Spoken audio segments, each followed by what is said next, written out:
Senhoras e senhores, vamos ver agora a aula de bajulação, porque os CEOs das grandes empresas de tecnologia, aquelas que a gente quer regular, lá nos Estados Unidos não tem regulação.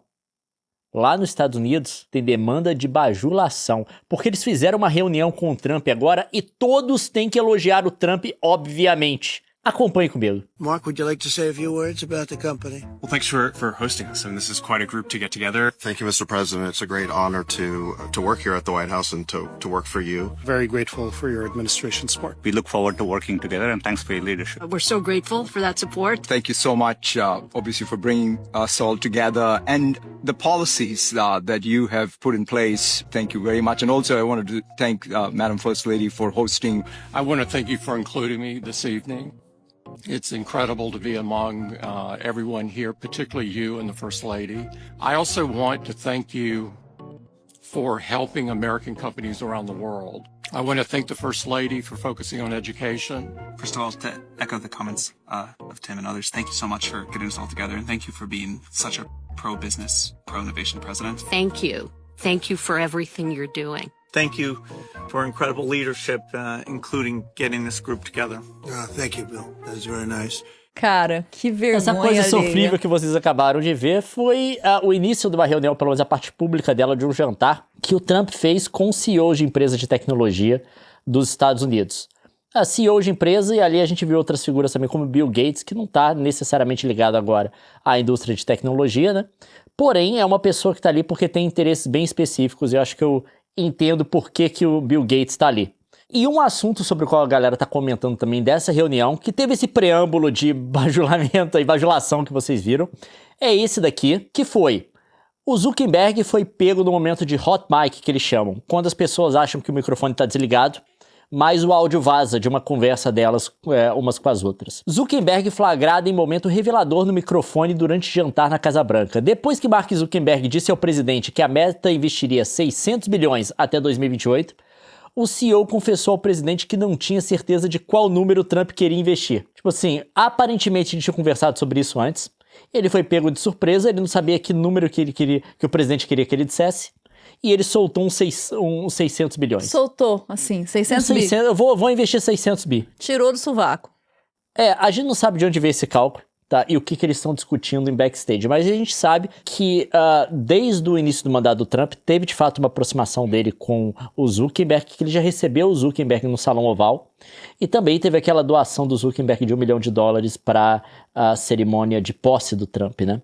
Que é algo, pelo menos de forma simbólica, algo significativo. E a gente está vendo que teve essa série também de anúncios de investimentos por parte de CEO nos Estados Unidos, começando lá atrás, no início da gestão do Trump, quando o pessoal da Oracle, da OpenAI, foi anunciar um investimento, se não me engano, na ordem de $500 bilhão nos Estados Unidos em coisas relacionadas a AI. Mais recentemente, a gente viu também a Apple anunciar isso. Tim Cook apela ao amor de Trump pelo ouro com base de 24 quilates para a placa da Apple. Ele foi numa cerimônia na Casa Branca e deu para o Trump uma placa cujo vidro é feito com Gorilla Glass, que é para da tela dos iPhones e tal, se eu lembro bem, e a base é feita com ouro de 24 quilates. E no negócio, obviamente, tem o nome do Trump, com a assinatura dele, coisa do tipo. E nessa cerimônia aqui, ele anunciou um investimento adicional que a Apple faria nos Estados Unidos na ordem de 100 bilhões, se eu entendi direito, inteirando todo o anúncio de investimento que a Apple fez até agora na gestão do Trump para $600 bilhões nos Estados Unidos. O que é curioso, por acaso é o número que o Zuckerberg soltou também. Parece que 600 milhões é o número padrão que o Trump está esperando dos CEOs e tal. Isso é uma coisa muito interessante para você pensar em termos de o tipo de sistema econômico que o Trump está implementando nos Estados Unidos na gestão dele. Eu já falei aqui antes, não é capitalismo, não é livre mercado isso aqui, né? Obviamente que ele virou para a Apple e falou assim, eu quero que você produza o iPhone nos Estados Unidos, senão eu vou taxar vocês, a sua empresa. Não é uma coisa assim da empresa, segundo o capitalismo, indo no mercado, né, escolhendo a forma mais eficiente de produzir o produto, para produzir da forma mais eficiente, com preço mais baixo, em geral, é uma coisa que, pelo menos aí dos grandes defensores do capitalismo, é uma coisa que beneficia o público em geral, né? Você tem acesso a mais coisas por um preço mais baixo. Não é isso. Não é isso que tem nos Estados Unidos mais. A gente está vendo por conta dessas políticas de tarifa e coisas do tipo, o liberalismo econômico meio que está indo por água abaixo ali. Você tem um novo sistema. E esse novo sistema, eu vou falar, tá? Eu não gosto de jogar esse nome para trás, para frente, mas me lembra muito o tipo de economia fascista, né? Se você pegar nas experiências na Alemanha, na Itália, você não tem a eliminação da propriedade privada, né? Você tem aí lugar ainda para uma economia de mercado e coisas do tipo, mas ela é totalmente tutelada, né, pelo Estado. E também o Estado demanda um comprometimento ideológico das empresas, dos líderes de empresas e coisas do tipo, com a agenda ideológica do Estado, ou seja, dos governantes. Do governo. Do né? governo, em geral. Isso é uma coisa que a gente está vendo muito nos Estados Unidos. Principalmente, a gente está vendo no combate do Trump o que eles chamam de medidas woke ou de DEI nas empresas, né? Uma coisa é o governo, porque acha errado, combater isso dentro da esfera do governo, né? Não vou dizer que... não estou dizendo que isso não é problemático, mas estou dizendo é uma coisa diferente do que o governo ir na empresa e dizer para a empresa quem ela deve contratar, né? É um tipo de interferência que não é definitivamente liberalismo econômico. Definitivamente. É um mercantilismo, né? Que você tem a figura do rei, você tem a figura do rei, você tem que bajular o rei. Eu não né? gosto de usar esses termos por conta dos termos de como as pessoas jogam. Hoje em dia tem uma galera que acha que tudo que não é eles é fascista, né? O fascismo virou para uma parte da esquerda, o que comunismo virou para a parte da direita. Tudo que não concorda comigo é comunista, do outro lado tudo que não concorda comigo é fascista. Mas no caso do governo americano, meu bem. Não vai ser. Mas é muito... Eu vou em termos da política econômica, tá? Da postura que o governo toma em termos de decidir como as empresas devem investir o dinheiro delas, demandar um nível de submissão à figura do governante e também um ajuste à agenda ideológica do governante, é uma coisa que a gente viu lá no Entre Guerras, né? Não é uma eliminação da economia de mercado, não é comunismo. As empresas, o capital privado está lá. Eles estão vendendo e comprando coisa. Porém, você tem uma tutelagem do Estado. O Estado, eu quero que você haja desse jeito e eu quero que você se alinhe com essa coisa que eu, governante, acredito. Quando o Leon fala do Entre Guerras, é especificamente na região ali da Alemanha. Alemanha, Itália. Itália. Eu estou discutindo aqui da esfera econômica. Depois a gente discute nas outras esferas também. Eu sei que a gente vai querer acusar de outras coisas, mas em termos da esfera, de como ele... A gente viu isso acontecer. Como a economia está sendo gerida. O sistema econômico está sendo construído nos Estados Unidos. Que, obviamente, o que tem agora nos Estados Unidos é uma coisa que está indo numa direção bem diferente do que a economia ela tendia a ser até agora. O tal do liberal, né? Do liberalismo econômico. Não existe nenhum capitalismo que é totalmente liberal, tá, gente? Essa coisa de... o negócio é puramente ser... Vou colocar no sentido de quase como essa galera aí do anarcocapitalismo quer. Tudo ser determinado pelo mercado e coisa do tipo. Não é. O governo tem interferência grande. É o maior agente em qualquer economia. Mesmo que o governo não queira regular, simplesmente pelo fato dele existir e ter que comprar as coisas... O governo vai fazer estrada, ele tem que comprar asfalto de alguém. Só do fato de você ter um agente tão grande que demanda tanta coisa e movimenta tanto dinheiro numa economia... Ele pesa. Ele vai pautar o jeito que boa parte de como essa economia vai funcionar. Agora tem um outro aspecto que é o seguinte, essa beijação de mão, né, dos oligarcas, das big techs, por quê? O que eles estão comprando? Ali é uma negociata, né? Ali a bajulação, as promessas de investimento, tudo ali é parte de uma negociação. O que eles ganham? E é bom a gente olhar com esse olhar político também, porque a gente está no momento em que os governos dos países, União Europeia, Austrália, Brasil, né, o mundo começa a debater regulação das big techs. E os Estados Unidos está se posicionando contra os governos que estão discutindo isso. E aí que tá, porque nos Estados Unidos, eles não estão tendo a via regulatória. Em certa parte, tá?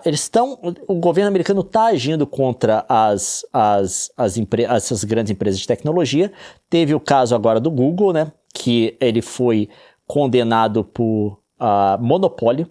Foi um caso movido pelo governo americano, iniciado pelo Trump na última gestão dele e concluído agora tá sendo concluído, né? Teve a primeira grande decisão agora de como essa coisa vai ser remediada nessa gestão dele. O Google foi considerado monopólio para pesquisas na internet, e aí foi passar agora para a fase de remédio, que uma vez que decidiram que ele é um monopólio, que medidas você deve aprovar para ele perder o monopólio. É um outro tópico que a gente vai discutir aqui, para destruir esse monopólio, para eliminar o monopólio.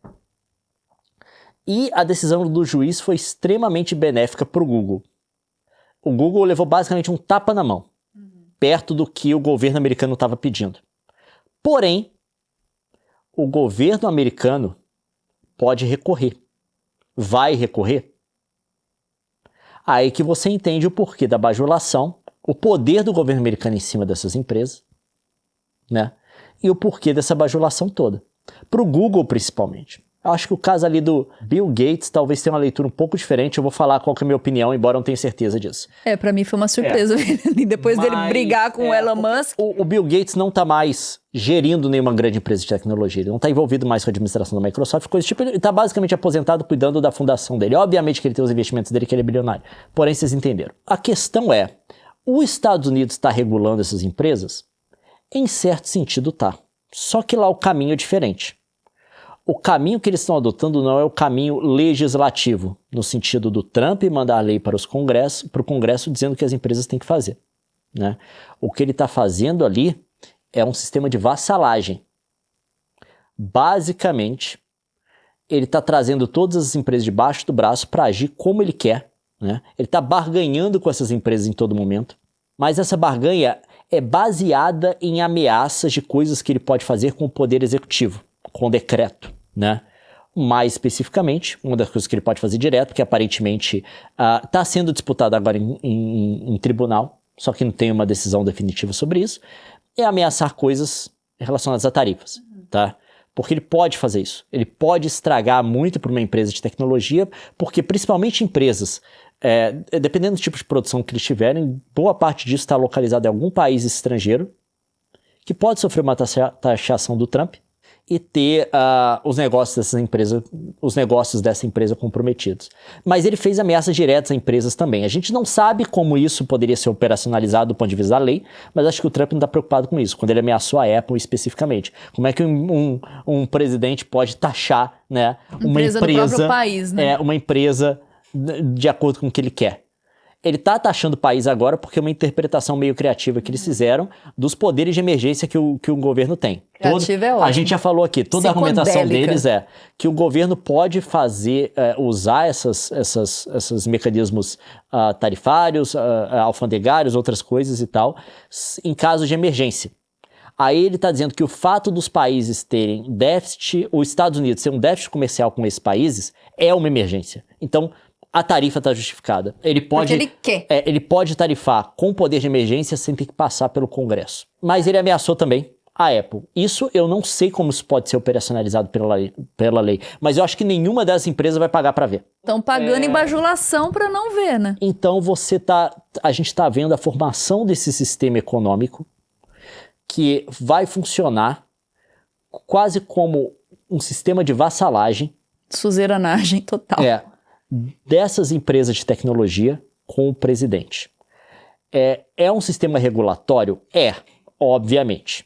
Não é no sentido convencional. Não está passando pelo Congresso, não é uma lei. Mas, obviamente, o governo está exercendo muito poder para essas empresas entrarem em linha e fazerem o que o governo quer. E essas empresas, as mais poderosas e que controlam, inclusive, informação, né? Entrando em linha, isso fortalece mais ainda ele. Eu vi um comentário falando, mas gente, por que ele está fazendo isso? Ele só tem 2 mandatos, ele não pode ser eleito para o 3º mandato. Dentro das vias normais, não. Mas não existe nenhuma linha de normalidade neste governo americano. Pode ter certeza que ele está querendo estender. Ele já falou da possibilidade de um 3º mandato. Vamos dizer isso, os Estados Unidos antes não tinha limitação. Foi o quê? Foi depois da guerra? Acho que foi por conta do Roosevelt, né? Que ele ficou 1 zilhão de mandados no poder que colocaram a limitação de 2. Obviamente o Trump está olhando isso. Se colocaram a lei, tira. Então, assim, É muito estranho isso, e isso cria um ponto de reflexo para a gente no Brasil, né? Porque muitas das pessoas que criticam a regulação de Big Techs no Brasil, brasileiros, que criticam a regulação dessas Big Techs americanas no Brasil, eles citam o ambiente de liberdade... De expressão. de liberdade de negócios nos Estados tudo, Unidos, né? como sendo um modelo a ser seguido. Mas, obviamente, que a gente tem que colocar isso em perspectiva. Lá, você pode ter uma ausência de regulação do ponto de vista legislativo, embora não é que seja ausente, eles têm também, tá? Todo lugar regula tudo. Porém, se você pegar nesse grande quadro que está sendo construído agora na gestão do Trump, dessa vassalagem de CEOs, né? Essa subordinação, você tem um tipo de fato de regulação que está tendo, mas é uma regulação informal que é feita na canetada do presidente. Isso está acontecendo. Tanto que o Trump colocou essa proposta de falar, a Intel deve... a gente falou disso, né? A Intel vai passar 10% do valor da empresa, 10% da empresa para o governo americano. Por que isso aconteceu? Você tem lá o CHIPS Act e tem mais um ato também de questão de segurança de chip, que é uma emenda lá do CHIPS Act, um remendo do CHIPS Act que o Congresso fez, para dar dinheiro para essas empresas para fazerem chip nos Estados Unidos. A Intel precisa muito disso porque a empresa está em crise agora. Isso já estava aprovado pelo Congresso. Não é que o Trump ia dar mais dinheiro para a Intel. Ele falou, não, para eu não criar problema na liberação desse dinheiro, eu quero 10%. E agora o governo americano vai ser codono. Codono. É o melhor que eu consigo, tá? Sócio. Sócio da maior empresa de chips americana. Da maior fabricante. Aí depois ele vira assim, ele tá negociando agora com a China os acordos comerciais. Porque ele subiu lá um acordo comercial, tá? A coisa parece estar meio informal por enquanto, mas eles estão chegando a um entendimento. É porque ele fez aquele ataque na China, a China bloqueou o envio de terras raras para os Estados Unidos, a indústria americana precisa, ele teve que voltar atrás, e uma das coisas que a China conseguiu, aparentemente, é pela leitura que a galera está fazendo dos números, não tem nenhuma declaração, é a liberação para comprar placas de pesquisa, para fazer servidor de inteligência artificial, tá? Da NVIDIA. NVIDIA da AMD também, eles devem comprar processador da AMD, eu não sei como é que vai funcionar. Obviamente que essas empresas querem vender para a China porque é dinheiro, é um mercado gigantesco. E obviamente que a China está demandando porque não quer ficar para trás, porque ela não consegue fazer placas de vídeo, GPUs com a mesma tecnologia dos Estados Unidos. Aliás, a China está bem atrás por conta disso, por conta de limite de importação, outras coisas a gente já explicou aqui, não vai entrar em detalhe. Aí aparentemente ele liberou isso agora, tá? Vai poder vender mais GPU para a China. Mas ele virou para as empresas americanas, quanto foi? Ele pediu para a AMD e NVIDIA, falou assim, tudo bem, mas eu quero 15% da receita. Da receita. Não é do lucro. Da venda dessas GPUs para a China. Aí, assim, você pode falar, qual que é a base legal para um governo poder exigir isso? Para o executivo dos Estados Unidos? Eu não sei se tem, mas a AMD e a NVIDIA não vão pagar para ver. Várias decisões do Trump estão sendo discutidas agora na justiça. Até esse negócio subir para a Suprema Corte ter uma decisão final, a galera já se vendeu. Pode ser uma data. Até recursos e todo tipo de coisa. Eles vão pagar para ver? Não, e ainda assim, mesmo que eles conseguirem ganhar na justiça, quem quer ficar do lado ruim do Trump com o poder que ele tem agora? Ele tá taxando geral, manda fazendo e acontecendo. Aí você vai e ganha dele na justiça, ele faz uma outra coisa que não tem base legal contra você. Aí, de novo, você vai começar o mesmo processo até chegar na Suprema Corte para ver se você consegue reverter e você tá perdendo dinheiro nesse período todo. Aí ele faz outra. Então, assim, obviamente se criou um sistema de regulação informal fortíssimo das empresas de tech nos Estados Unidos, absurdamente grande, mas eles são baseados numa vassalagem com o governo do Trump. O que importa agora não é que está na lei que deve ser demandado, o que foi debatido no Congresso e aprovado como lei, não é nada disso. O que importa é, uma vez você sentou de frente com o Trump, o que ele pede para você. Você fala assim. Ou você faz, você prepara todo o teatro, igual teve agora com o Zuckerberg, né? De você ir, igual o Tim Cook já tinha feito, de você ir, fazer aquela bajulação com o Trump e citar um número absurdo de investimento que você vai fazer nos Estados Unidos. A Apple vai investir 600 bi nos Estados Unidos Eu não sei, eu vou ser muito sincero. A Apple tem investimentos muito baixos na área de IA. Se ela tivesse construído o server de IA e investido em tecnologia de GPU e coisas tipo, eu até acharia. Mas ela tá basicamente, por enquanto, não sei os planos do futuro, ela tá basicamente alugando capacidade instalada do Google para poder fazer as pesquisas dela. E ela também não tá construindo fábrica para fazer iPhone nos Estados Unidos, já falou que não tem como fazer. O que são esses 600 bilhões que ela vai investir? Não sei. É um número que existe? Não sei. Mas ela foi publicamente com o Trump numa cerimônia e fez esse grande anúncio da mesma forma que ele fez agora com o Zuckerberg no susto. Por que eu tô falando isso, tá? Isso cria um ponto de reflexo para os brasileiros. Por quê? Existe um temor geral no mundo, por exemplo, do avanço de empresas de tecnologia da China. Porque a gente sabe que por lei na China, quando a gente fala lei é basicamente, né? É um negócio meio que cartas marcadas, né? Não é que tem debate. Mas por lei na China, essas empresas têm que prestar para o governo informação sobre qualquer coisa que o governo pedir. E entra toda uma questão ética de segurança e tal, sobre você permitir que seus cidadãos compartilhem informações das quais eles nem estão sabendo que eles estão compartilhando, né? Com empresas chinesas e como que isso vai ser tratado depois, como essa informação vai ser tratada perante o governo chinês. É um questionamento totalmente válido. Totalmente válido. Se tiver esse temor, é totalmente justificável. Porém, agora dada essa relação de vassalagem, a gente tem que fazer essa pergunta também em relação ao governo americano. Porque não que empresas americanas já não tiveram colaboração, colaboraram com o governo americano em várias questões que a gente descobriu depois que são eticamente extremamente questionáveis. Só que a grande questão, a gente tem uma expectativa que um fator mitigador seja que essa relação das empresas com os Estados Unidos siga um quadro, uma estrutura, um framework, tá? Legal, pré-aprovado. Mas se agora a gente está entrando nessa relação de vassalagem dessas empresas direto com o executivo, jogando para fora qualquer necessidade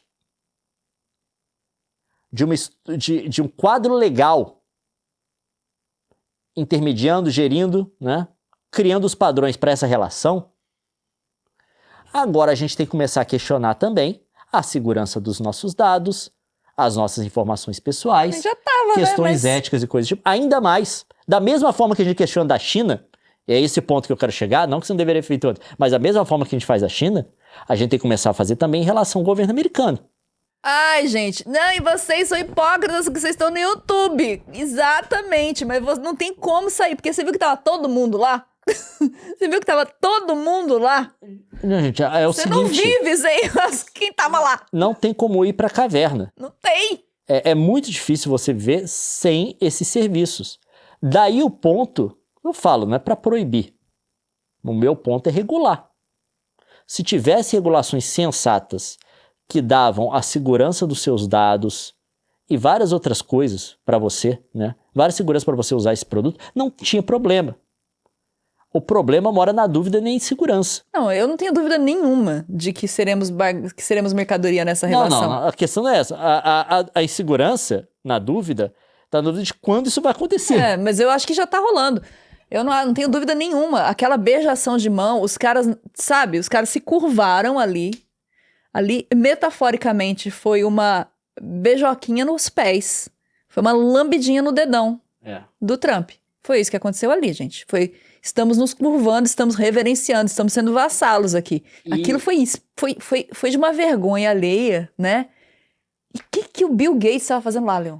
A questão do Bill Gates, primeiro, tem um interesse pessoal dele, obviamente. Primeiro que eu acho que ele se sente bem, existe alguma vaidade ali dele estar no centro do furacão, isso é parte da conversa, né? Você viu algumas outras pessoas ali que não são esses grandes tech CEOs que estavam lá também, provavelmente devem estar tirando muita onda que estavam fazendo parte desse jantar. Mas eu acho que uma das coisas que um dos diferenciais, tá, do Bill Gates, eu acho que ele tá lá talvez com uma tentativa de estabelecer uma relação com o Trump, com o governo americano, com vistas a talvez conseguir reestabelecer o USAID, né, que foi o programa de auxílio humanitário estrangeiro que o Musk atacou e cortou com o Doge. Mas aí ele vai ser Porque muito, vai ser muito Não, é uma ingênuo. tentativa. Não, é uma tentativa. Mas por quê? Porque quando teve esse corte, eu acho que foi a primeira vez que eu vi o Bill Gates vir a público. Ele saiu da toca dele para dar entrevista, fazer um circuito de entrevista. E a primeira vez que eu vi ele falar mal de alguém diretamente. Ele Na atacou cara, né? diretamente. Ele falou algo no tipo assim, eu não tô acertando as palavras certinhas, falou, o homem mais rico do mundo tá tirando Dinheiro e a matando vida, coisa e matando, não sei o que as ele falou. crianças mais pobres do mundo. Os mais necessitados. Não, eles ou crianças mais pobres Crianças do mais mundo. pobres. Isso, assim, são palavras muito fortes, né, para um Bilionário falar pro outro. bilionário tipo o Bill Gates, que calcula muito todas as palavras. O jurídico tá sempre aqui, né? Ele normalmente não fala mal dos outros. E ele atacou diretamente. Ele saiu da caverna dele, fez um ciclo de entrevista só para atacar o Musk. E eu acho que a tentativa dele é meio que aquele negócio, já que tem essa briga tem uma lógica ali do inimigo do meu inimigo é meu amigo, já que teve essa briga com o Musk, né, essa quebra do Musk com o Trump, talvez ele esteja tentando uma aproximação para, pelo menos em certo sentido, em termos de apoio logístico, alguma coisa, viabilizar certas funções que os Estados Unidos fazia. Eu não vou dizer que tudo que o USAID fazia era uma maravilha, a gente sabe ali de toda a função política que o treco tem, porém ele fazia um trabalho humanitário muito importante para várias populações. Vamos colocar assim. Tinha gente que estava vivo por causa daquele programa. E eu acho que isso seja uma coisa que seja cara para o Bill Gates.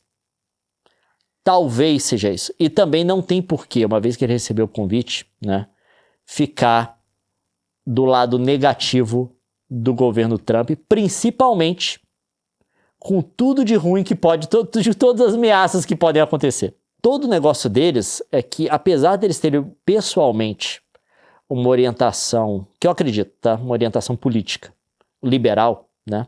Nenhum deles ali tá achando que casamento pode ser só do homem com uma mulher. Não, ninguém acha. Ainda mais todo mundo que trabalha para eles, tá? É liberal também, tá? É todo mundo lá, costa oeste dos Estados Unidos, tá? É todo mundo meio hipster, aquela coisa toda.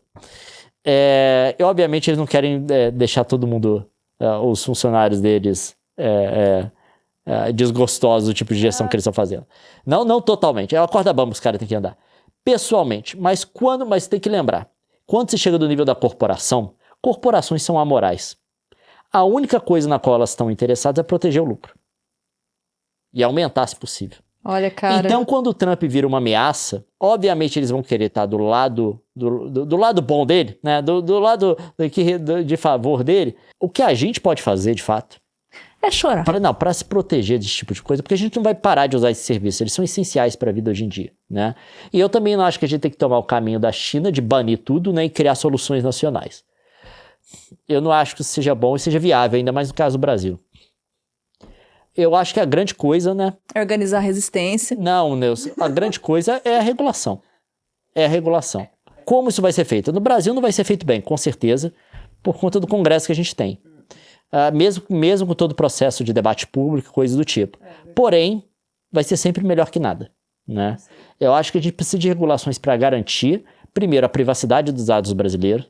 E basicamente, a gente precisa também de uma força política e moral para não cair na chantagem que pode ser feita por essas empresas via governo americano com ameaça de sanção e coisas do tipo que a gente já viu acontecer, para poder eliminar os serviços no Brasil, que são criações brasileiras, que funcionam bem e que são ameaças ao lucro dessas empresas. A gente tem um exemplo claro do Pix, que foi citado já pelo governo americano e tal. Eu acho que precisa de uma resolução do povo brasileiro, do governo brasileiro, para manter esse tipo de coisa e criar essa resistência. Mas eu acho que a gente precisa também, como a gente depende dos serviços dessas empresas, a gente precisa de um nível de regulação que proteja principalmente a informação do brasileiro, os dados pessoais.